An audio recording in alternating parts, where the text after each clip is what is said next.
Good morning, Springfield. Welcome to the Morning Jumpstart. I am your host, Sean Scott, and this morning we're going to be discussing the idea of pain.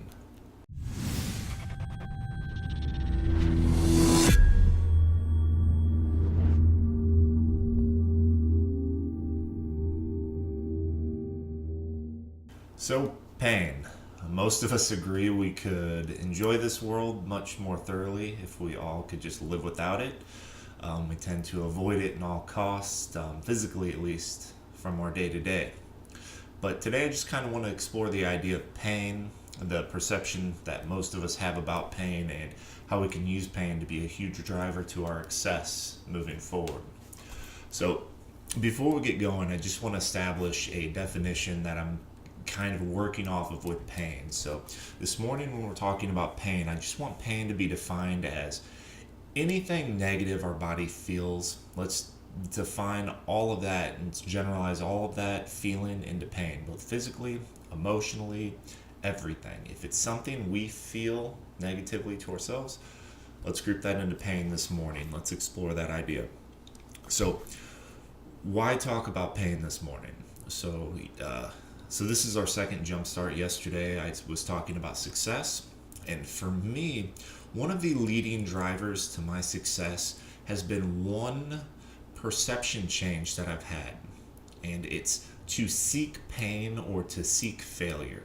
So most of us avoid pain and failure at all costs. We hesitate to jump over the barrier of success when we think on the other side it could be a ravine that could plummet us to our ultimate demise, which is to fail. But if we associate that with a stepping stone to success, then it drives us. We no longer hesitate towards making those plunges. So over the course of my life, I've had a lot of turmoil that's came across, a lot of stuff that's tested my resiliency. And now I tend to claim that I am fearless because I'm not afraid of pain. I'm not afraid to feel it. I'm not afraid to be vulnerable. I just dive right in. If I get hurt, I can deal with whatever pain it's caused and I can handle it.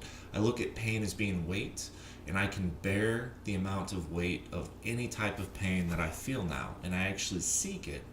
Pain is a type of pressure that crafts us. Everything gets molded by pressure, and for humans, for us, it's pain.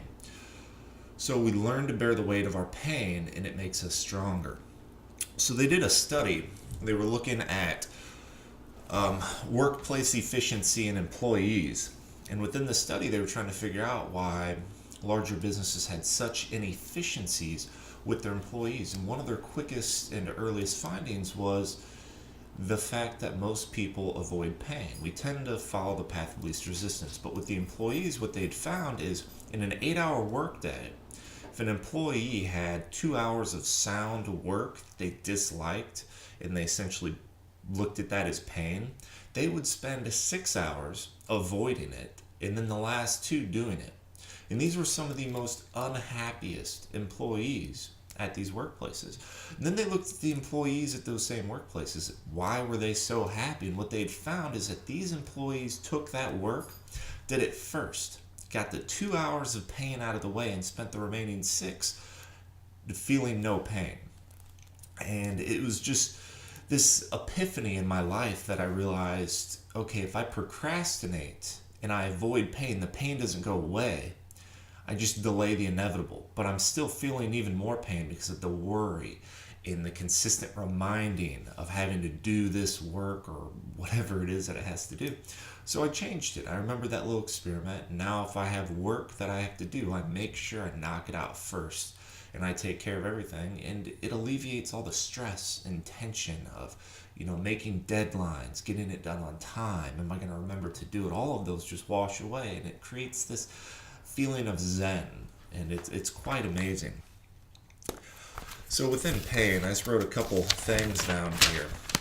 Pain's a very beautiful thing. I tend to talk with people, and pain and death are two that come up very often. And I always get asked, because to me, pain and death are the two most beautiful things in the world. And people are like, Sean, how could you ever associate pain and death with being beautiful? And I just simply respond, without pain, there isn't pleasure.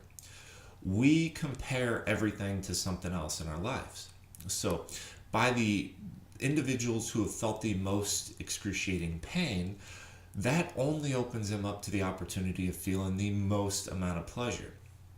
Now, within economics and social psychologists, they tend to use the term utility for their way to define happiness.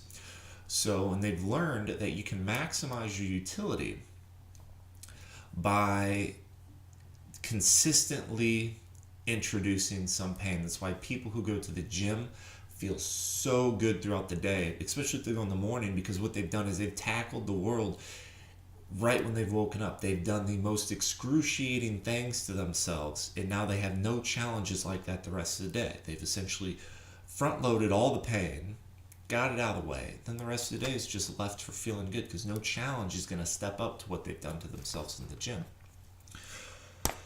So, pain and death, pain crafts us. It gives us this guide, or it pulls us down, and as we progress back up feeling utility, we receive utility 2 times as much coming out of pain than we do not feeling pain and just receiving the happiness. That means if you're starving and you eat a hamburger, you are going to enjoy that hamburger much more than you would if you were just somewhat hungry. And that happens in all facets. If you're freezing cold and you get warm, you enjoy that blanket so much more. If you are extremely hot and you jump in a pool, it's so much nicer. It's every facet of our life. So we use pain to drive ourselves down as a rubber band. Sometimes like a slingshot, we have to move in reverse to get the maximum amount of effect moving forward. Now, death. Why would I associate that with something beautiful? Death is what puts an end to everything. And it's beautiful in 2 regards, whether or not you're religious or you're not. If you're religious, somebody passes away, they go to a more beautiful place. That's something we should celebrate. That's amazing. And if they're not religious and you just believe in this endless void where you just go nowhere, well, once again, when somebody dies, they're nowhere, so they have no more feelings. They have nothing. There's nothing that they're feeling that's negative. It all falls onto us, and we feel pain due to them leaving. But death makes us respect time. It makes us have a sense of urgency to our life. It makes everything beautiful because everything ends. If nothing ended, we would not accomplish anything because we'd consistently fall back to the excuse, well, we always have time. Death creates time, and that's what makes it so beautiful. We're here for a small segment of time, and we can do with it whatever we want. So a leaving thought I just want you to take with you. Now, I don't want this to ever become a feeling like I'm trying to change your perception, but it does help us be able to step out of the box of our own perception just for a moment, try to look through somebody else's eyes and have the same thoughts that they have, just to experience it. Now, if we don't carry that with us, we don't have to, but as a leaving thought, just take this and think about it, that pain is an illusion, and our brain is like a computer, and we are the programmers to our computer. Pain is simply signals being sent by our brain to our body telling us something is wrong. And we can create that. We can avoid pain by simply embracing it. Your brain will essentially start to program that whatever it is that you're feeling is not pain, and it'll stop sending those signals. So what was once difficult will then become very, very easy.